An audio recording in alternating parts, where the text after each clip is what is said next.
ನಾವಿವತ್ತು ನೋಡ್ತಾ ಇರೋದು classic English horror film the ritual.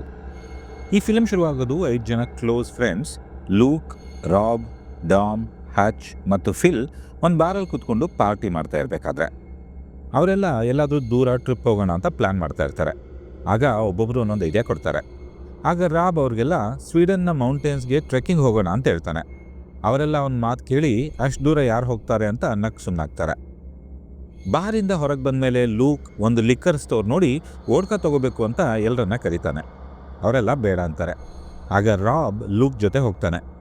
ಒಳಗೆ ಅವರು ಮಾತಾಡ್ತಾ ಇರಬೇಕಾದ್ರೆ ರಾಬ್ಗೆ ಆ ಸ್ಟೋರ್ ಮ್ಯಾನೇಜರ್ ಒಂದು ಕಡೆ ಬಿದ್ದಿರೋದು ಕಾಣಿಸುತ್ತೆ. ಅಲ್ಲಿ ದರೋಡೆ ನಡೀತಾ ಇರುತ್ತೆ.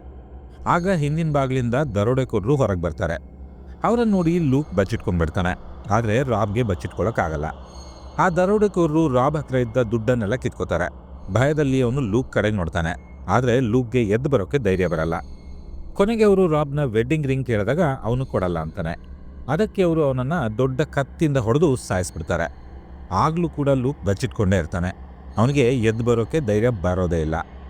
ನೆಕ್ಸ್ಟ್ ಸೀನ್ನಲ್ಲಿ 6 ತಿಂಗಳ ನಂತರ ಉಳಿದ 4 ಜನ ಫ್ರೆಂಡ್ಸು ರಾಬ್ನ ಕೊನೆಯ ಆಸೆಯ ಪ್ರಕಾರ ಸ್ವೀಡನ್ನ ಮೌಂಟೇನ್ಸ್ನಲ್ಲಿ ಟ್ರೆಕ್ಕಿಂಗ್ ಬಂದಿರ್ತಾರೆ. ಅದು 15 ಗಂಟೆಗಳ ಟ್ರೆಕ್ಕಿಂಗ್ ಮುಗಿಸಿ ಅವರೆಲ್ಲ ಹೊತ್ತು ಅಲ್ಲೇ ರಾತ್ರಿ ಮಲ್ಕೊಂಡಿರ್ತಾರೆ. ಅವರೆಲ್ಲ ಸೇರಿ ರಾಬ್ ನೆನಪಿಗಾಗಿ ಅಲ್ಲೇ ಒಂದು ಸಣ್ಣ ಸಮಾಧಿಯನ್ನು ಕಟ್ಟಿ ಅದರ ಮೇಲೆ ರಾಬ್ನ ವಸ್ತುಗಳನ್ನ ಇಟ್ಟು ಅವನ ಆತ್ಮಕ್ಕೆ ಶಾಂತಿ ಸಿಗಲಿ ಅಂತ ಪ್ರಾರ್ಥನೆ ಮಾಡ್ತಾರೆ. ನಂತರ ಅವರೆಲ್ಲ ವಾಪಸ್ ಹೋಗೋಕೆ ಶುರು ಮಾಡ್ತಾರೆ. ಅವರು ಇಳಿತಾ ಇರಬೇಕಾದ್ರೆ ಡಾಮ್ ಎಡುಕೊಂಡು ಜೋರಾಗಿ ಬಿದ್ದುಬಿಡ್ತಾನೆ. ಅವನ ಮೊಣಕಾಲ್ಗೆ ತುಂಬ ಪೆಟ್ಟಾಗಿ ಅವನಿಗೆ ನಡೆಯೋಕ್ಕೂ ಕೂಡ ಕಷ್ಟ ಆಗುತ್ತೆ. ಅವರಿನ್ನು 15 ಗಂಟೆ ಟ್ರೆಕ್ಕಿಂಗ್ ಮಾಡಬೇಕಾಗಿರೋದ್ರಿಂದ ಅವರೆಲ್ಲ ಡಾಮ್ಗೆ ಅಷ್ಟೊತ್ತು ನಡೆಯೋಕ್ಕಾಗಲ್ಲ ಅಂತ ಶಾರ್ಟ್ಕಟ್ಟಿಂದ ಹೋಗೋಕ್ಕೆ ಡಿಸೈಡ್ ಮಾಡ್ತಾರೆ. ಆ ಶಾರ್ಟ್ಕಟ್ ದಟ್ಟವಾದ ಕಾಡಿನ ಮೂಲಕ ಹೋಗಿರುತ್ತೆ. ಬೇರೆ ದಾರಿ ಇಲ್ಲದೆ ಎಲ್ಲರೂ ಕಾಡಿನೊಳಗೆ ಹೋಗ್ತಾರೆ. ಅವರು ಕಾಡಿನಲ್ಲಿ ಸ್ವಲ್ಪ ದೂರ ಬರ್ತಾ ಇದ್ದ ಹಾಗೆ ಒಂದು ಭಯಾನಕ ಸೀನ್ ಎದುರಾಗುತ್ತೆ. ಅಲ್ಲಿ ಒಂದು ದೊಡ್ಡ ಕಡವೆಯನ್ನು ಮರದ ಮೇಲೆ 20 ಅಡಿಯಷ್ಟು ಎತ್ತರದಲ್ಲಿ ನೇತು ಹಾಕಿರಲಾಗುತ್ತೆ. ಅದನ್ನು ನೋಡಿ ಇವ್ರಿಗೆಲ್ಲ ತಲೆ ಕೆಟ್ಟೋಗ್ಬಿಡುತ್ತೆ.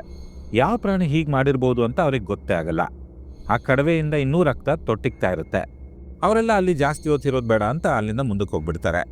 ಅವರು ನಡೀತಾ ಕತ್ಲಾಗ್ಬಿಡುತ್ತೆ. ಆಗ ಅವರಿಗೆ ಅಲ್ಲಿದ್ದ ಮರಗಳ ಮೇಲೆಲ್ಲ ವಿಚಿತ್ರವಾದ ಚಿಹ್ನೆಗಳು ಕಾಣಿಸ್ತಾರೆ. ಅಷ್ಟರಲ್ಲೇ ಜೋರು ಮಳೆ ಶುರುವಾಗುತ್ತೆ. ಅವರು ಬೇಗ ನಡೆಯೋಕೆ ಶುರು ಮಾಡ್ತಾರೆ. ಅಷ್ಟರಲ್ಲಿ ಅವ್ರಿಗೆ ಒಂದು ಮನೆ ಕಾಣಿಸುತ್ತೆ. ಅವರು ಇಂಥ ಕಾಡಿನಲ್ಲಿ ಯಾರು ಮನೆ ಮಾಡ್ಕೊಂಡಿದ್ದಾರೆ ಅಂತ ಮಾತಾಡ್ಕೊಳ್ತಾರೆ. ಯಾರೋ ಬೇಟೆಗಾರರು ಮಾಡ್ಕೊಂಡಿರ್ಬೇಕು ಅಂತ ಅದರೊಳಗೆ ಹೋಗ್ಬಿಡ್ತಾರೆ.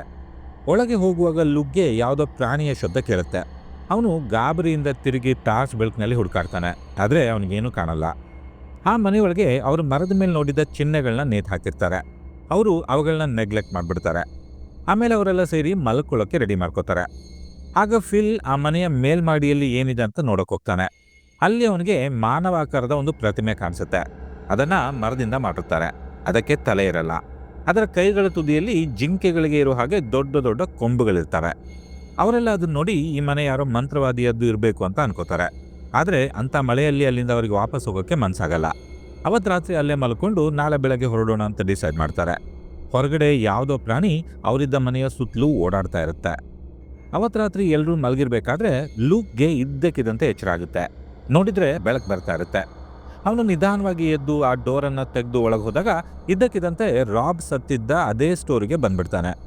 ಅಲ್ಲಿ ಮತ್ತೆ ಅಂದಿನ ರಾತ್ರಿಯ ಘಟನೆಗಳೇ ನಡೀತವೆ. ರಾಬ್ ಓಡ್ಕಾ ಬಾಟಲ್ ತೊಗೊಂಡಾಗ ಯಾವುದೋ ಪ್ರಾಣಿಯ ಗುಟುರು ಶಬ್ದ ಕೇಳುತ್ತೆ. ಅವನು ಶಬ್ದ ಬಂದ ಕಡೆಗೆ ನೋಡ್ತಾ ಇರುವಾಗ ಇದ್ದಕ್ಕಿದ್ದಂತೆ ಅವನಿಗೆ ಏನೋ ಚುಚ್ಚಿದ ಹಾಗೆ ಅನಿಸುತ್ತೆ. ತಕ್ಷಣವೇ ಸೀನ್ ಬದಲಾಗಿ ಅವನು ಕಾಡಿನಲ್ಲಿದ್ದ ಮನೆಯ ಹೊರಗಡೆ ನಿಂತಿರೋದು ಕಾಣಿಸುತ್ತೆ. ಅಲ್ಲಿ ಆಗ್ತಾನೆ ಯಾವುದೋ ದೊಡ್ಡ ಪ್ರಾಣಿ ಓಡೋದು ಹಾಗೆ ಮರದ ಕೊಂಬೆಗಳೆಲ್ಲ ಅಲ್ಲಾಡ್ತಾ ಇರ್ತವೆ. ಅವನು ಆ ಕಡೆ ನೋಡ್ತಾ ಇರಬೇಕಾದ್ರೆ ಅವನ ಎದೆಯಿಂದ ರಕ್ತ ಬರೋಕೆ ಶುರುವಾಗುತ್ತೆ. ನೋಡಿದ್ರೆ ಅವನ ಎದೆ ಮೇಲೆ 5 ಕಡೆ ಚುಚ್ಚಿದ ಗಾಯಗಳಾಗಿರ್ತವೆ. ಅಷ್ಟರಲ್ಲಿ ಮನೆ ಒಳಗಿಂದ ಜೋರಾಗಿ ಕಿರ್ಚಾಟ ಕೇಳಿಸುತ್ತೆ. ಲೂಕ್ ಅಲ್ಲಿಗೆ ಓಡಿ ಬಂದಾಗ ಹಚ್ ಭಯದಿಂದ ನಡುಗ್ತಾ ಇರ್ತಾನೆ. ಇನ್ನೊಂದು ಕಡೆ ಡಾಮ್ ಏನೋ ಭಯಾನಕವಾದದ್ದನ್ನು ನೋಡಿದ ಹಾಗೆ ಕಣ್ಮುಚ್ಕೊಂಡು ಅಳ್ತಾ ಇರ್ತಾನೆ. ಆದರೆ ಆಶ್ಚರ್ಯ ಏನು ಅಂದರೆ ಅಲ್ಲಿ ಫಿಲ್ ಇರಲ್ಲ. ಲೂಕ್ ಅವನನ್ನು ಹುಡುಕೊಂಡು ಮನೆಯ ಮೇಲ್ಮಹಡಿಗೆ ಹೋದಾಗ ಅಲ್ಲಿ ಫಿಲ್ ಪೂರ್ತಿ ನಗ್ನನಾಗಿ ಆ ಮೂರ್ತಿ ಮುಂದೆ ಕೂತ್ಕೊಂಡು ಏನನ್ನೋ ಬೇಡ್ಕೊಳ್ತಾ ಇರ್ತಾನೆ. ಅದನ್ನು ನೋಡಿ ಲೂಕ್ಗೆ ಇಲ್ಲೇನೋ ಕೆಟ್ಟದ್ದು ನಡೀತಾ ಇದೆ ಅಂತ ಗೊತ್ತಾಗ್ಬಿಡುತ್ತೆ. ಅವನು ಎಲ್ಲರನ್ನೂ ಜೊತೆ ಮಾಡಿ ಆ ಮನೆಯಿಂದ ಹೊರಗಡೆ ಬಂದ್ಬಿಡ್ತಾನೆ. ಮನೆಯ ಹೊರಗೆ ನಿಂತು ಅವರೆಲ್ಲ ಒಳಗೆ ಏನು ನಡೀತು ಅಂತ ಮಾತಾಡ್ತಾ ಇರ್ತಾರೆ. ಈಗ ಅವ್ರಿಗೆ ಸ್ವಲ್ಪ ಪ್ರಜ್ಞೆ ಬಂದಿರುತ್ತೆ. ಆಗ ಲೂಕ್ ಅವ್ರಿಗೆ ಮೊದಲು ಈ ಜಾಗದಿಂದ ದೂರ ಹೋಗೋಣ ನಡೀರಿ ಅಂತ ಹೇಳ್ತಾನೆ. ಆಗ ಡಾಮ್ ಆ ಮನೆಯ ಮುನ್ನಿಂದ ಹೋಗಿದ್ದ ಕಾಲ್ದಾರಿ ನೋಡ್ತಾನೆ. ಇಲ್ಲಿ ಕಾಲ್ದಾರಿ ಇದೆ ಅಂದರೆ ಇದನ್ನು ಜನಾನೇ ಮಾಡಿರಬೇಕು, ನಾವು ಇದನ್ನೇ ಫಾಲೋ ಮಾಡ್ಕೊಂಡು ಹೋಗೋಣ ಅಂತ ಹೇಳ್ತಾನೆ. ಅವರು ಕಾಡಲ್ಲಿ ನಡ್ಕೊಂಡು ಹೋಗ್ತಾ ಇರ್ಬೇಕಾದ್ರೆ ಮತ್ತೆ ನಮಗೆ ರಾತ್ರಿ ಆ ಮನೆ ಸುತ್ತ ಓಡಾಡ್ತಾ ಇದ್ದ ಪ್ರಾಣಿ ಸದ್ದು ಕೇಳಿಸುತ್ತೆ. ಅದು ಇವರನ್ನೇ ಫಾಲೋ ಮಾಡ್ಕೊಂಡು ಬರ್ತಾ ಇರುತ್ತೆ. ಆದರೆ ಅವ್ರು ಯಾರಿಗೂ ಅದು ಗೊತ್ತೇ ಆಗಿರಲ್ಲ. ತುಂಬ ಹೊತ್ತು ನಡೆದ ಮೇಲೆ ಅವ್ರಿಗೆ ಒಂದು ಅಡ್ಡ ದಾರಿ ಎದುರಾಗುತ್ತೆ. ಅದರ ಬಲಗಡೆ ಒಂದು ಮನೆ ಇರುತ್ತೆ. ಅವ್ರಿಗೆಲ್ಲ ಆಗಲೇ ಇಂದಿನ ರಾತ್ರಿ ನಡೆದದ್ದು ಸಾಕು ಅನಿಸಿ ಅವರೆಲ್ಲ ಅದರ ವಿರುದ್ಧ ದಿಕ್ಕಿನಲ್ಲಿ ನಡೆಯೋಕೆ ಶುರು ಮಾಡ್ತಾರೆ. ಸ್ವಲ್ಪ ಹೊತ್ತಾದ್ಮೇಲೆ ಕಾಲು ನೋವಿಂದ ಕುಂತ್ಕೊಂಡು ಬರ್ತಾ ಇದ್ದ ಡಾನ್ಗೆ ಸುಸ್ತಾಗಿ ಅವ್ನು ನಂಗಿನ್ನು ನಡೆಯೋಕ್ಕಾಗಲ್ಲ ಅಂತ ಕೂತ್ಕೊಂಡ್ಬಿಡ್ತಾನೆ.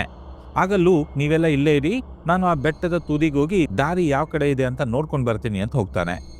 ಅವನು ಬೆಟ್ಟದ ತುದಿ ಕಡೆಗೆ ಹೋಗ್ತಾ ಇದ್ದಾಗ ಕಾಡಿನಲ್ಲಿ ಮತ್ತೆ ಅದೇ ಪ್ರಾಣಿಯ ಶಬ್ದ ಕೇಳಿಸೋಕೆ ಶುರುವಾಗುತ್ತೆ. ಲೂಕ್ ಹೆದರಿ ಅಲ್ಲೇ ನಿಂತ್ಕೋತಾನೆ. ಅವನು ಶಬ್ದ ಬಂದ ಕಡೆಗೆ ನೋಡ್ತಾ ಇದ್ದಾಗ ದೂರದಲ್ಲಿ ಮರದ ಮೇಲೆ ಮನುಷ್ಯನ ಆಕಾರದ ಕೈ ಕಾಣಿಸುತ್ತೆ. ಅದನ್ನು ನೋಡಿ ಲೂಕ್ ಭಯದಿಂದ ವಾಪಸ್ ಓಡೋಗ್ತಾನೆ. ಅವನು ಫ್ರೆಂಡ್ಸ್ ಹತ್ರ ಬಂದು, ನಾನಲ್ಲಿ ಯಾವುದೋ ಪ್ರಾಣಿ ನೋಡಿದೆ, ಅದು ತುಂಬ ದೊಡ್ಡದಿರಬೇಕು, ಸರಿಯಾಗಿ ಕಾಣಿಸ್ಲಿಲ್ಲ ಅಂತ ಹೇಳ್ತಾನೆ. ಆದರೆ ಡಾಮ್ ಅದನ್ನು ಒಪ್ಪೋದಿಲ್ಲ. ಆಗ ಲೂಕ್ ತನ್ನ ಟೀ ಶರ್ಟ್ ತೆಗೆದು ಅವನ ಎದೆಯ ಮೇಲಾಗಿದ್ದ ಗುರುತುಗಳನ್ನ ತೋರಿಸ್ತಾನೆ. ಆದರೆ ಹಿಂದಿನ ರಾತ್ರಿ ಏನಾಯ್ತು ಅಂತ ಯಾರಿಗೂ ಸರಿಯಾಗಿ ನೆನಪಿಲ್ಲದ ಕಾರಣ ಡಾಮ್ ಅವನಿಗೆ ನೀನೇ ಅದನ್ನು ಮಾಡ್ಕೊಂಡಿರ್ಬೇಕು ಅಂತ ಹೇಳ್ತಾನೆ. ಆಗ ಮತ್ತೆ ಅವರಿಬ್ಬರ ನಡುವೆ ಜಗಳ ಆಗುತ್ತೆ. ತಾನೆಷ್ಟೇ ಹೇಳಿದ್ರು ಅವರೆಲ್ಲ ಅದನ್ನು ನಂಬಲ್ಲ ಅಂತ ಲೂಕ್ ಅವರನ್ನು ಅಲ್ಲೇ ಬಿಟ್ಟು ಮುಂದೆ ನಡೆಯೋಕೆ ಶುರು ಮಾಡ್ತಾನೆ. ನಿಧಾನವಾಗಿ ಎಲ್ಲರೂ ಮತ್ತೆ ಒಂದಾಗ್ತಾರೆ. ಅಷ್ಟರಲ್ಲಿ ಕತ್ಲಾಗುತ್ತೆ. ದಾರಿ ಇಲ್ಲದೆ ಅವರೆಲ್ಲ ಅಲ್ಲೇ ಒಂದು ಕಡೆ ಟೆಂಟ್ ಹಾಕ್ಕೊಳ್ತಾರೆ. ರಾತ್ರಿ ಲೂಕ್ ಮತ್ತು ಹಚ್ ಮುಂದೆ ಏನು ಮಾಡೋದು ಅಂತ ಮಾತಾಡ್ತಾ ಇರ್ತಾರೆ. ಅವ್ರಿಗೆ ಅಲ್ಲಿ ನಡೀತಾ ಇರೋ ಸಂಗತಿಗಳು ತುಂಬ ವಿಚಿತ್ರ ಅನ್ನಿಸ್ತವೆ. ಅವತ್ತು ರಾತ್ರಿ ಲೂಕ್ ಟೆಂಟ್ ಒಳಗೆ ಹೋದಾಗ ಯಾವುದೋ ದೊಡ್ಡ ಪ್ರಾಣಿ ಅವನ ಟೆಂಟ್ನ ಸುತ್ತಲೂ ಓಡಾಡ್ತಾ ಇರೋ ಹಾಗೆ ಅನಿಸುತ್ತೆ. ನಿಧಾನಕ್ಕೆ ಟೆಂಟ್ನಿಂದ ತಲೆ ಹೊರಗೆ ಹಾಕಿ ನೋಡಿದ್ರೆ ಇದ್ದಕ್ಕಿದ್ದಂತೆ ಎಲ್ಲವೂ ಚೇಂಜ್ ಆಗಿಬಿಡುತ್ತೆ. ಆಗ ಮತ್ತೆ ಲೂಕ್ನ ಟೆಂಟ್ ಸುತ್ತಲೂ ಯಾವುದೋ ದೊಡ್ಡ ಪ್ರಾಣಿ ಓಡಾಡೋ ಶಬ್ದ ಕೇಳಿಸೋಕೆ ಶುರು ಆಗುತ್ತೆ. ಇದ್ದಕ್ಕಿದ್ದಂತೆ ಲೂಕ್ನ ಟೆಂಟ್ ಎದುರಿಗೆ ಇದ್ದ ಹಚ್ನ ಟೆಂಟನ್ನು ಯಾವುದೋ ಪ್ರಾಣಿ ಎತ್ಕೊಂಡು ಕತ್ಲೆಯಲ್ಲಿ ಕಣ್ಮರೆ ಆಗಿಬಿಡುತ್ತೆ. ಲೂಕ್ ಟಾರ್ಚ್ ಹಾಕಿ ನೋಡಿದ್ರೆ ಹಚ್ ಟೆಂಟ್ ಹರಿದೋಗಿರುತ್ತೆ. ಅದರಲ್ಲಿ ಹಚ್ ಇರಲ್ಲ. ಅಷ್ಟರಲ್ಲಿ ದೂರದಿಂದ ಹಚ್ ಜೋರಾಗಿ ನೋವಿನಿಂದ ಕಿರಿಚ್ಕೊಳ್ಳೋದು ಕೇಳಿಸುತ್ತೆ. ಎಲ್ಲರೂ ಹಚ್ನನ್ನ ಕಾಪಾಡೋಕೆ ಅಂತ ಆ ಕಡೆಗೆ ಓಡೋಗ್ತಾರೆ. ಆದರೆ ಸ್ವಲ್ಪ ಹೊತ್ತಲ್ಲಿ ಅವನ ಶಬ್ದ ನಿಂತೋಗುತ್ತೆ. ಆಗ ಇವರಿಗೆ ಏನು ಮಾಡಬೇಕು ಅಂತಲೇ ಗೊತ್ತಾಗದೆ ಅಲ್ಲೇ ಕತ್ಲಲ್ಲಿ ಕೂತ್ಕೋತಾರೆ. ಸ್ವಲ್ಪ ಬೆಳಕಾದಾಗ ಮತ್ತೆ ಅವರೆಲ್ಲ ಹಚ್ನ ಹುಡುಕೋಕೆ ಶುರು ಮಾಡಿದಾಗ ಅವರಿಗೆ ಒಂದು ಭಯಾನಕ ದೃಶ್ಯ ಕಾಣಿಸುತ್ತೆ. ಹಚ್ನ ದೇಹ ನೆಲದಿಂದ ಸುಮಾರು 20 ಅಡಿ ಎತ್ತರದಲ್ಲಿ ಮರದಲ್ಲಿ ನೇತಾಡ್ತಾ ಇರುತ್ತೆ. ಅದನ್ನು ನೋಡಿ ಇವರ ಜಂಗ ಬಲ್ವೆ ಉಡುಗೋಗ್ಬಿಡುತ್ತೆ. ಕೊನೆಗೆ ಅವರೆಲ್ಲ ಹಚ್ನ ದೇಹವನ್ನು ಕೆಳಗಿಳಿಸಿ ದೊಡ್ಡ ಕಡ್ಡುಗಳಿಂದ ಅವನಿಗೊಂದು ಸಮಾಧಿಯನ್ನು ಮಾಡ್ತಾರೆ. ಅವರಿಗೆ ಅವನನ್ನು ಮಣ್ಣು ಮಾಡೋಕ್ಕೂ ಕೂಡ ಸಮಯ ಇರಲ್ಲ. ಅವರು ಆದಷ್ಟು ಬೇಗ ಇಲ್ಲಿಂದ ಹೋಗಬೇಕು ಅಂತ ಅನ್ಕೋತಾರೆ. ಸ್ವಲ್ಪ ದೂರ ನಡೆದ ಮೇಲೆ ಅವರಿಗೆ ದಾರಿಯಲ್ಲಿ ಯಾವುದೋ ದೊಡ್ಡ ಪ್ರಾಣಿಯ ಕಾಲಿನ ಗುರುತುಗಳು ಕಾಣಿಸ್ತವೆ. ಅವ್ರಿಗೆ ಅದು ಯಾವ ಪ್ರಾಣಿಯದ್ದು ಅಂತ ಗೊತ್ತಾಗಲ್ಲ.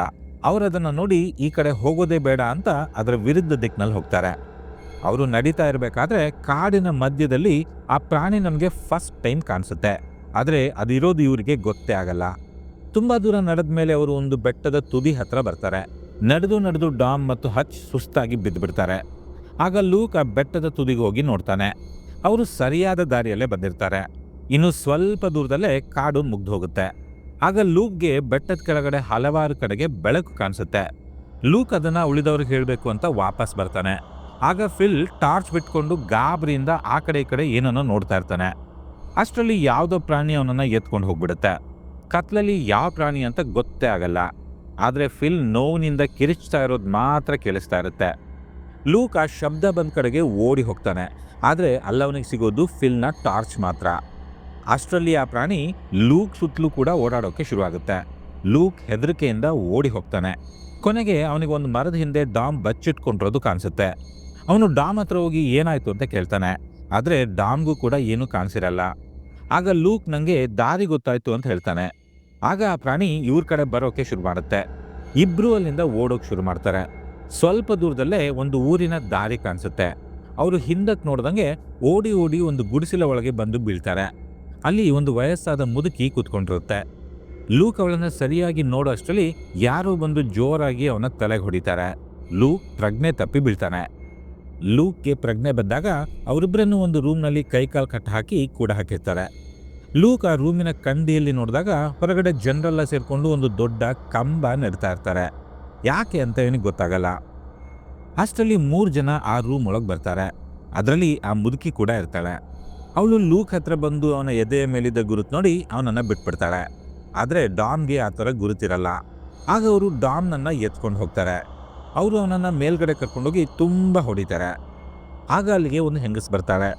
ಲೂಕ್ಗೆ ಅಷ್ಟೊತ್ತಿಗೆ ಇದು ಯಾವುದೋ ಪ್ರಾಣಿಯದ್ದೇ ಕೆಲಸ ಅಂತ ಗೊತ್ತಾಗ್ಬಿಟ್ಟಿರುತ್ತೆ. ಅವಳಿಗೆ ಅವನು ಆ ಪ್ರಾಣಿ ಯಾವುದು ಅಂತ ಕೇಳ್ತಾನೆ. ಆಗ ಅವಳು ಅದೊಂದು ನಾರ್ಡ್ ಪುರಾಣದಲ್ಲಿ ಬರುವ ಲೋಕಿ ಎಂಬ ದೇವರ ಮಗಳು, ಅವಳ ಹೆಸರು ಮೋಡೋರ್ ಅಂತ ಹೇಳ್ತಾಳೆ.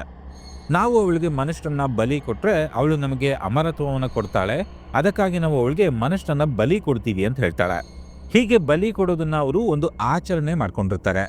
ಆ ಆಚರಣೆಯನ್ನ ಇಂಗ್ಲಿಷ್ನಲ್ಲಿ ರಿಚುವಲ್ ಅಂತ ಕರೀತಾರೆ. ಅದೇ ಈ ಫಿಲಮ್ನ ಹೆಸರು ಕೂಡ. ಮತ್ತೆ ಸ್ವಲ್ಪ ಹೊತ್ತಲ್ಲಿ ಕೆಲವು ಜನ ಬಂದು ಡಾಮ್ನನ್ನ ಎತ್ಕೊಂಡು ಹೋಗ್ತಾರೆ. ಅವರು ಅವನನ್ನ ಸ್ವಲ್ಪ ಹೊತ್ತು ಮುಂಚೆ ನೆಟ್ಟಿದ್ದ ಕಂಬದ ತುದಿಗೆ ಕಟ್ಟಿ ಹಾಕ್ತಾರೆ. ಅವರೆಲ್ಲ ನಂತರ ಅವನ ಹಿಂದೆ ನಿಂತ್ಕೊಂಡು ಏನೋ ಪ್ರೇಯರ್ ಹೇಳಕ್ ಶುರು ಮಾಡ್ತಾರೆ. ಆಗ ಕಾಡಿನಿಂದ ಭಯಾನಕ ಶಬ್ದಗಳು ಕೇಳಿಸೋಕೆ ಶುರುವಾಗ್ತವೆ. ಡಾಮ್ ಭಯದಿಂದ ನಡುಗ್ ಹೋಗ್ತಾನೆ. ಆಗ ಅವನಿಗೆ ಮುಂದಿದ್ದ ಮರಗಳಲ್ಲಿ ಹಲವಾರು ಮನುಷ್ಯರ ಅಸ್ಥಿ ಪಂಜರಗಳು ಕಾಣಿಸ್ತವೆ. ಇದ್ದಕ್ಕಿದ್ದಂತೆ ಎಲ್ಲವೂ ಮೌನವಾಗುತ್ತೆ. ಆಗ ಕಾಡಿನ ಕಡೆಯಿಂದ ಡಾಮ್ನ ಹೆಂಡತಿ ನಡ್ಕೊಂಡು ಬರ್ತಾಳೆ. ಅವಳು ಡಾಮ್ ಹತ್ರ ಬಂದು ಅವನನ್ನ ಸಮಾಧಾನ ಮಾಡ್ತಾಳೆ. ಆದರೆ ನಿಜವಾಗಿ ನಡೀತಾ ಇರೋದೇ ಬೇರೆ. ಅಲ್ಲಿಗೆ ಡಾಮ್ನ ಹೆಂಡತಿ ಬಂದಿಲ್ಲ, ಅದೆಲ್ಲ ಆ ಪ್ರಾಣಿಯ ಮಾಯಾಜಾಲ. ಕೊನೆಗೆ ಡಾಮ್ಗೆ ಪ್ರಜ್ಞೆ ಬಂದಾಗ ಆ ಪ್ರಾಣಿ ಅವನ ಮುಂದೆನೆ ನಿಂತಿರುತ್ತೆ. ಅದ್ರ ಮುಖ ತುಂಬಾ ವಿಕಾರವಾಗಿರುತ್ತೆ. ಅದ್ರ ಮುಖದಿಂದ ಮನುಷ್ಯನ ಕೈಗಳು ಬೆಳೆದಿರ್ತವೆ. ಅದರ ಕಣ್ಣುಗಳು ಬೆಂಕಿಯಂತೆ ಹೊಳಿತಾ ಇರ್ತವೆ. ಆಗ ಆ ಪ್ರಾಣಿ ಡಾಮ್ನನ್ನ ಎತ್ಕೊಂಡು ಹೋಗಿ ಎದುರಿಗಿದ್ದ ಒಂದು ಮರದ ಕೊಂಬೆಗೆ ಅವನನ್ನ ನೇತು ಹಾಕ್ಬಿಡುತ್ತೆ. ಡಾಮ್ ಭಯಾನಕವಾಗಿ ಸತ್ತೋಗ್ತಾನೆ. ಇದನ್ನೆಲ್ಲ ಲೂಕ್ ಆ ರೂಮಿನ ಕಿಂಡಿಯಿಂದ ನೋಡ್ಬಿಡ್ತಾನೆ. ಇನ್ನು ಸುಮ್ಮನಿದ್ರೆ ಆಗಲ್ಲ ಅಂತ ಅವನು ಹೇಗೋ ಮಾಡಿ ತನ್ನ ಕೈಯನ್ನ ಬಿಡಿಸ್ಕೊಳ್ತಾನೆ.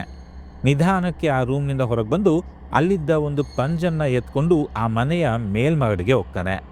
ಅಲ್ಲೊಂದು ರೂಮಲ್ಲಿ ಅವನಿಗೆ ಹಲವಾರು ಜನ ಅರ್ಧ ಮರಣಾವಸ್ಥೆಯಲ್ಲಿ ಸಿಗ್ತಾರೆ. ಅವರೆಲ್ಲ ಆ ಪ್ರಾಣಿಗೆ ಮನುಷ್ಯರನ್ನ ಬಲಿಯಾಗಿ ನೀಡಿ ಹೀಗೆ ಅಮರತ್ವ ಪಡೆದಿರ್ತಾರೆ. ಲೂಕ್ಗೆ ಅವರನ್ನು ನೋಡಿ ತುಂಬಾ ಸಿಟ್ಟು ಬರುತ್ತೆ. ಅವನು ಅವ್ರಿಗೆಲ್ಲ ಬೆಂಕಿ ಹಚ್ಚಿಬಿಡ್ತಾನೆ. ಲೂಕ್ ಹಾಗೆ ಮಾಡಿದ್ದು ದೊಡ್ಡ ತಪ್ಪಾಗ್ಬಿಡುತ್ತೆ. ಅದರಿಂದ ಆ ಆಚರಣೆಗೆ ಭಂಗವಾಗಿ ಆ ಪ್ರಾಣಿಗೆ ತುಂಬಾ ಸಿಟ್ಟು ಬರುತ್ತೆ. ಅದು ಸಿಟ್ಟಿನಲ್ಲಿ ಅಲ್ಲಿದ್ದವರನ್ನೆಲ್ಲ ಕೊಲ್ಲೋಕೆ ಶುರು ಮಾಡುತ್ತೆ. ಅವನು ರೂಮ್ನಿಂದ ಹೊರಗೆ ಬಂದಾಗ ಅಲ್ಲಿನ ಜನಗಳ ಕೈಯಲ್ಲಿ ಸಿಕ್ಕಾಕೊಂಡ್ಬಿಡ್ತಾನೆ. ಆದರೆ ಅವನು ಸುಮ್ಮನೆ ಇರೋದಿಲ್ಲ. ಅವ್ರ ಜೊತೆಗೆ ಹೊಡೆದಾಡಿ ಹೇಗೋ ಬಾಗಿಲ ಹತ್ರ ಬಂದರೆ ಆ ಪ್ರಾಣಿ ಆಗಲೇ ಅಲ್ಲಿ ಬಂದು ನಿಂತಿರುತ್ತೆ. ಆಗ ಬೆಂಕಿ ಬಿದ್ದು ಆ ಮನೆಯ ಒಂದು ಭಾಗ ಬಿದ್ದೋಗುತ್ತೆ. ಲೂಕ್ ಅದನ್ನೇ ದಾರಿ ಮಾಡಿಕೊಂಡು ಆ ಮನೆಯಿಂದ ಹೊರಗೆ ಬರ್ತಾನೆ. ಅವನು ಓಡಿ ಓಡಿ ದೂರ ಬಂದು ತಿರುಗಿ ನೋಡಿದಾಗ ಆ ಭಯಾನಕ ದೃಶ್ಯ ಕಾಣಿಸುತ್ತೆ. ನಾವೆಲ್ಲ ಫಸ್ಟ್ ಟೈಮ್ ಆ ಪ್ರಾಣಿಯನ್ನ ಪೂರ್ತಿಯಾಗಿ ನೋಡ್ತೀವಿ. ಅದು ಸುಮಾರು 20 ಅಡಿ ಎತ್ತರ ಇರುವ ಒಂದು ಕಡವೆ ಆಕಾರದ ಪ್ರಾಣಿ. ಅದರ ಬೆನ್ನ ಮೇಲೆಲ್ಲ ಮೂಳೆಗಳು ಹೊರಗೆ ಬಂದಿರ್ತವೆ. ಅದರ ಮುಖದ ತುದಿಯಲ್ಲಿ ಮನುಷ್ಯರಂತೆ ಕೈಗಳು ಬೆಳೆದಿರ್ತವೆ. ಆಗ ಲೂಕ್ ಒಂದು ದೊಡ್ಡ ತಪ್ಪು ಮಾಡಿಬಿಡ್ತಾನೆ. ಅವನು ತನ್ನ ಹತ್ರ ಇದ್ದ ಗನ್ನಿಂದ ಅದಕ್ಕೆ ಶೂಟ್ ಮಾಡಿಬಿಡ್ತಾನೆ. ಅದರಿಂದ ಆ ಪ್ರಾಣಿಗೆ ಏನೂ ಆಗೋದಿಲ್ಲ. ಆದರೆ ಆ ಪ್ರಾಣಿ ಈಗ ಲೂಕ್ನ ಕಡೆಗೆ ತಿರುಗುತ್ತೆ. ಲೂಕ್ಗೆ ತಾನು ಎಂತ ತಪ್ಪು ಮಾಡಿದೆ ಅಂತ ಗೊತ್ತಾಗಿ ಅಲ್ಲಿಂದ ಓಡೋಕೆ ಶುರು ಮಾಡ್ತಾನೆ. ಇದ್ದಕ್ಕಿದ್ದಂತೆ ಲೂಕ್ ಮತ್ತೆ ಅದೇ ಲಿಕ್ಕರ್ ಸ್ಟೋರ್ಗೆ ಹೋಗ್ಬಿಡ್ತಾನೆ. ಅವನು ಎಷ್ಟೇ ಓಡಿದ್ರೂ ಆ ಸ್ಟೋರ್ ಮುಗಿಯೋದೇ ಇಲ್ಲ. ಅಷ್ಟರಲ್ಲಿ ಆ ಪ್ರಾಣಿ ಲೂಕ್ನನ್ನ ಹಿಡಿದ್ಬಿಡುತ್ತೆ. ಲೂಕ್ ತಾನು ಸತ್ತೇ ಹೋಗ್ತೀನಿ ಅಂತ ಅನ್ಕೋತಾನೆ. ಆದರೆ ಆ ಪ್ರಾಣಿ ಅವನನ್ನು ಕೊಲ್ಲಲ್ಲ. ಅವನನ್ನು ನೆಲದ ಮೇಲೆ ಕೂರಿಸುತ್ತೆ. ಅಂದರೆ ಅದು ಲೂಕ್ನನ್ನ ನೀನು ನನಗೆ ಶರಣಾಗಬೇಕು ಅಂತ ಹೇಳ್ತಾ ಇರುತ್ತೆ. ಆದರೆ ಲೂಕ್ ಒಪ್ಪೋದಿಲ್ಲ. ಅವನು ಮತ್ತೆ ಎದ್ದು ನಿಂತ್ಕೋತಾನೆ. ಆಗ ಆ ಪ್ರಾಣಿ ಮತ್ತೆ ಅವನನ್ನು ನೆಲಕ್ಕೊತ್ತಿ ನೀನು ಶರಣಾಗಲೇಬೇಕು ಅಂತ ಎಚ್ಚರಿಕೆ ಕೊಡುತ್ತೆ. ಆಗ ಲೂಕ್ಗೆ ಅಲ್ಲೊಂದು ಕೊಡ್ಲಿ ಸಿಗುತ್ತೆ. ಅವನು ಶರಣಾಗುವಂತೆ ನಾಟಕ ಮಾಡಿ ಆ ಕೊಡ್ಲಿಯಿಂದ ಅದರ ಮುಖಕ್ಕೆ ಜೋರಾಗಿ ಹೊಡೆದ್ಬಿಡ್ತಾನೆ. ನೋವಿನಿಂದ ಪ್ರಾಣಿ ಕಿರಿಚಾಡಬೇಕಾದ್ರೆ ಅದೇ ಸರಿಯಾದ ಸಮಯ ಅಂತ ಲೂಕ್ ಅಲ್ಲಿಂದ ಓಡೋಕೆ ಶುರು ಮಾಡ್ತಾನೆ. ಆ ಪ್ರಾಣಿ ಮತ್ತೆ ಅವನನ್ನು ಅಟ್ಟಿಸ್ಕೊಂಡ್ಬಿಡುತ್ತೆ. ಆದರೆ ಅದೃಷ್ಟಕ್ಕೆ ಲೂಕ್ ಅಷ್ಟರಲ್ಲಿ ಆ ಕಾಡಿನಿಂದ ಹೊರಗೆ ಬಂದ್ಬಿಡ್ತಾನೆ. ಆದರೆ ಆ ಪ್ರಾಣಿಗೆ ಕಾಡಿನಿಂದ ಹೊರಗೆ ಬರೋಕ್ಕಾಗಲ್ಲ. ಅದು ಆ ಕಾಡಿನ ದೇವ್ರಿರಬೇಕು ಅಥವಾ ಬೇರೆ ಏನೋ ಕಾರಣ ಇರಬೇಕು. ಒಟ್ಟಿನಲ್ಲಿ ಅದು ಲೂಕ್ನನ್ನ ಅಟ್ಟಿಸ್ಕೊಂಡು ಬರೋದು ಅಲ್ಲಿಗೆ ನಿಲ್ಲಿಸುತ್ತೆ. ಲೂಕ್ಗೆ ಅದು ಗೊತ್ತಾದಾಗ ಅವನು ಅದರ ಕಡೆ ತಿರುಗಿ ಜೋರಾಗಿ ಕಿರ್ಚಾಡ್ತಾನೆ. ಕೊನೆಗೂ ಲೂಕ್ ಆ ಕಾಡಿನಿಂದ ಮತ್ತು ಆ ಪ್ರಾಣಿಯಿಂದ ಬದುಕ್ ಬರ್ತಾನೆ. ರಾಬ್ ಸತ್ ಮೇಲೆ ಲೂಕ್ ಬಹಳ ದುಃಖ ಪಟ್ಟಿರ್ತಾನೆ. ಅವತ್ತು ನಾನು ಸ್ವಲ್ಪ ಧೈರ್ಯ ಮಾಡಿದ್ರೆ ರಾಬ್ನನ್ನ ಬದುಕಿಸ್ಬೋದಿತ್ತು ಅನ್ನೋವರೆಗೂ ಅವನಿಗೆ ತುಂಬಾ ನೋವು ಕೊಟ್ಟಿರುತ್ತೆ. ಬಹುಶಃ ಅದೇ ನೋವಿನ ಕಾರಣಕ್ಕೋ ಏನೋ ಆ ಪ್ರಾಣಿ ಅವನ ಎದೆ ಮೇಲೆ ಗುರುತು ಮಾಡೋ ಮೂಲಕ ಅವನನ್ನ ಸೆಲೆಕ್ಟ್ ಮಾಡಿರುತ್ತೆ. ಅದಕ್ಕೆ ಅದು ಲೂಕ್ನನ್ನ ಕೊಲ್ಲಲ್ಲ. ಲೂಕ್ ನಿಧಾನವಾಗಿ ಅಲ್ಲಿಂದ ವಾಪಸ್ ಹೊರಡ್ತಾನೆ. ಅಲ್ಲಿಗೆ ಈ ಫಿಲಮ್ ಮುಗಿಯುತ್ತೆ. ಪ್ರಿಯ ವೀಕ್ಷಕರೇ, ಈ ವಿಡಿಯೋ ನಿಮ್ಗೆ ಇಷ್ಟವಾಗಿದ್ದರೆ ದಯವಿಟ್ಟು ಲೈಕ್ ಮಾಡಿ, ಶೇರ್ ಮಾಡಿ, ಮತ್ತು ನನ್ನ ಚಾನಲ್ಗೆ ಸಬ್ಸ್ಕ್ರೈಬ್ ಆಗಿ ಅಂತ ಕೇಳ್ಕೊಳ್ತಾನೆ. ಮುಂದಿನ ವಿಡಿಯೋದಲ್ಲಿ ಮತ್ತೆ ಸಿಗೋಣ. ಅಲ್ಲಿವರೆಗೂ ಗುಡ್ ಬೈ.